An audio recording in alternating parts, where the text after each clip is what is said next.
Hey friends, it's me, Erin, your friendly neighborhood energy alchemist with today's Schumann resonance report for Sunday, June the 30th. Tomorrow is July, you guys. What the heck? I hope you guys have been feeling well. All right, so when you look at the chart, this was very early this morning, 1 or 2 a.m. Central Standard Time, and this was yesterday late in the evening.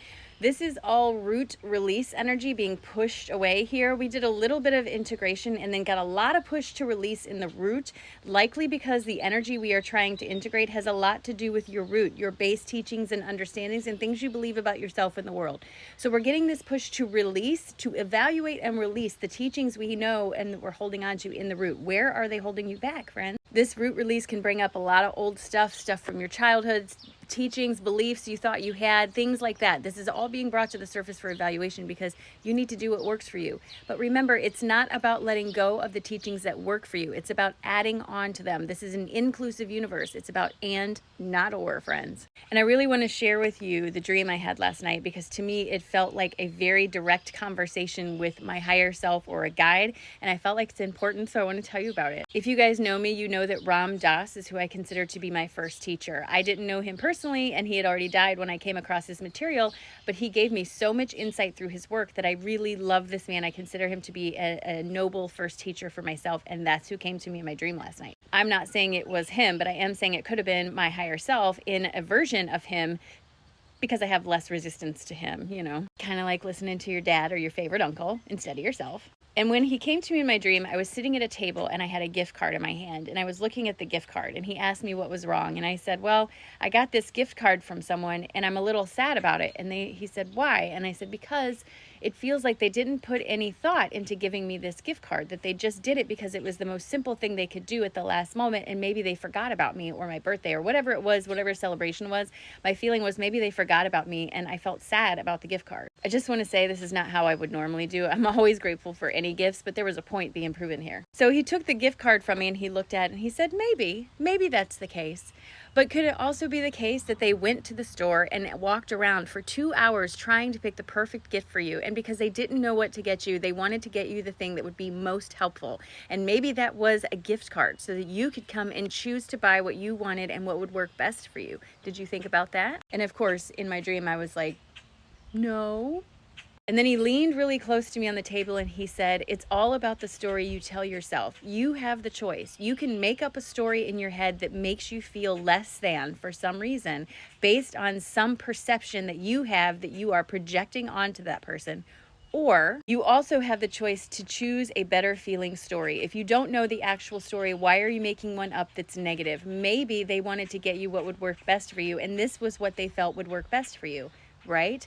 And the moral to the story here was he was trying to impart on me that the story you tell yourself about your experience is just as important as the experience itself. The way you color how you experience the world is going to influence how you experience the world. It's a self-feeding cycle, and you have to find better stories to tell yourself. And then woke up this morning to all this root release energy. I feel like it's very important that I shared that with you. The story you tell yourself about your experience is going to change how you experience what's happening in your life. Choose a better feeling story. Don't make things up based on a perception you think you have about the other person. Choose better. Physical symptoms with root releasing energy varies depending on you and how much you're releasing, but it tends to bring up physical issues in the lower parts of your body, feet, knees, hips, lower GI upset, lower back issues. All of that can be related to the root. Also, if you're feeling emotional about your parents, about your childhood, about old friends, any of that, that's all part of that root release coming to the surface. All right, our first card that came out for today was just confirmation that we are releasing a lot of root energy today. So be mindful of how you are reacting to those around you and make sure you're not becoming reactive. You want to respond, not be reactive. This root energy is purposely coming to the surface for evaluation. Where are you holding on to some sort of teaching or belief that's no longer helping you? Is it only serving to cause you stress? If it is, it requires you to reevaluate that so that you can see the truth of the situation and take what works for you. You don't have to accept those teachings that just don't serve you. You really don't. It's all about the story you tell yourself.